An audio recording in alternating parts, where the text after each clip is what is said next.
Do you swear or affirm that the testimony you are about to give at this hearing is the whole truth and nothing but the truth? Thank you. The record will reflect that the witnesses have been duly sworn. Director Mueller, you are recognized for any opening remarks you'd like to make.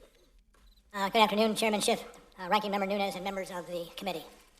I testified this morning before the House Judiciary Committee. I ask that the opening statement I made before that committee be incorporated into the record here. Without objection, Director. I understand that this committee has a unique jurisdiction and that you are interested in further understanding the counterintelligence implications of our investigation. So let me say a word about how we handled the potential impact of our investigation on counterintelligence matters. As we explained in our report, the Special Counsel regulations effectively gave me the role of United States Attorney. As a result, we structured our investigation around evidence for possible use in prosecution of federal crimes. We did not reach what you would call counterintelligence conclusions. We did, however, set up processes in the office to identify and pass counterintelligence information onto the FBI. Members of our office periodically briefed the FBI about counterintelligence information. In addition, there were agents and analysts from the FBI who were not on our team, but whose job it was to identify counterintelligence information in our files and to disseminate that information to the FBI. For these reasons, questions about what the FBI has done with the counterintelligence information obtained from our investigation should be directed to the FBI. I also want to reiterate a few points that I made this morning. I am not making any judgments or offering opinions about the guilt or innocence in any pending case. It is unusual for a prosecutor to testify about a criminal investigation, and given my role as a prosecutor, there are reasons why my testimony will necessarily be limited. First, public testimony could affect several ongoing matters. In some of these matters, court rules or judicial orders limit the disclosure of information to protect the fairness of the proceedings. And consistent with longstanding Justice Department policy, it would be inappropriate for me to comment in any way that could affect an ongoing matter. Second, the Justice Department has asserted privileges concerning investigative information and decisions, ongoing matters within the Justice Department, and deliberations within our office. These are Justice Department privileges that I will respect. The Department has released a letter discussing the restrictions on my testimony. But I therefore will not be able to answer questions about certain areas that I know are of public interest.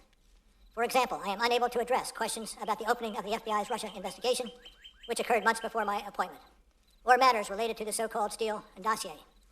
These matters are the subject of ongoing review by the Department. Any questions on these topics should therefore be directed to the FBI or the Justice Department. Third, as I explained this morning, it is important for me to adhere to what we wrote in our report. The report contains our findings and analysis and the reasons for the decisions we made. We stated the results of our investigation with precision. I do not intend to summarize or describe the results of our work in a different way in the course of my testimony today.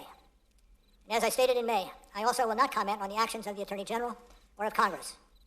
I was appointed as a prosecutor, and I intend to adhere to that role and to the Department standards that govern.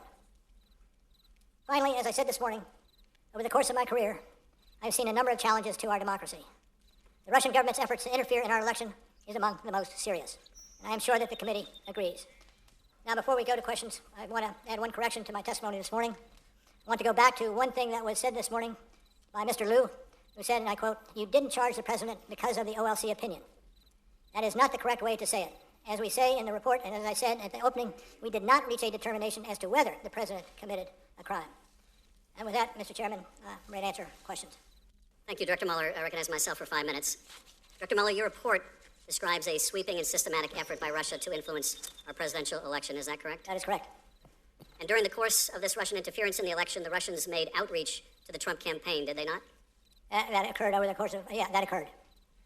It's also clear from your report that during that Russian outreach to the Trump campaign, no one associated with the Trump campaign ever called the FBI to report it. Am I right? I don't know that for sure. In fact, the campaign welcomed the Russian help, did they not? I think we report in the report indications that occurred, yes.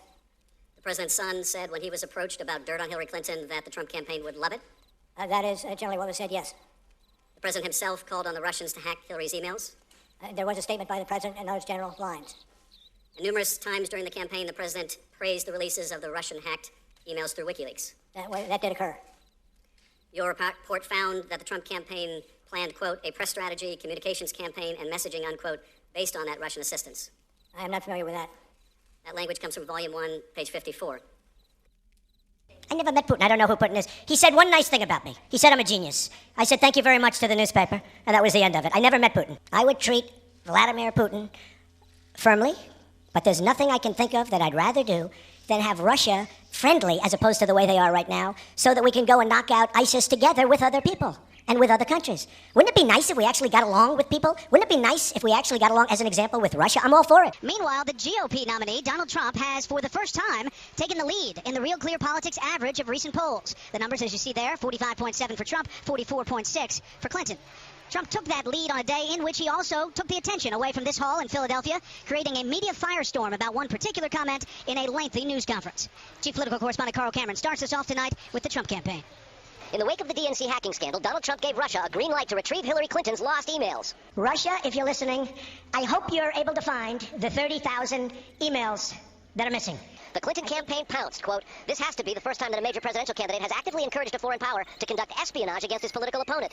This has gone from being a matter of curiosity and a matter of politics to being a national security issue." Trump quickly tweeted, quote, "If Russia or any other country or person has Hillary Clinton's 33,000 illegally deleted emails, perhaps they should share them with the FBI." Prior to Trump's remarks, President Obama weighed in on the DNC hacking. What we do know is that the Russians hack our systems. What the motives were in terms of the leaks, all that, I can't say directly. What I do know is that Donald Trump has repeatedly expressed admiration for Vladimir Putin. Trump let loose on the president. I think President Obama has been the most ignorant president in our history. His views of the world, as he says, don't jive. Trump called Democrats' speculation that the Russians hacked the DNC to help him defeat Clinton a distraction. So I know nothing about it. It's one of the most far-fetched I've ever heard. The GOP's nominee claimed ignorance of the Russian leader, even as he praised him. I never met Putin. I don't know who Putin is. I have nothing to do with Russia. I said that Putin has much better leadership qualities than Obama, but who doesn't know that?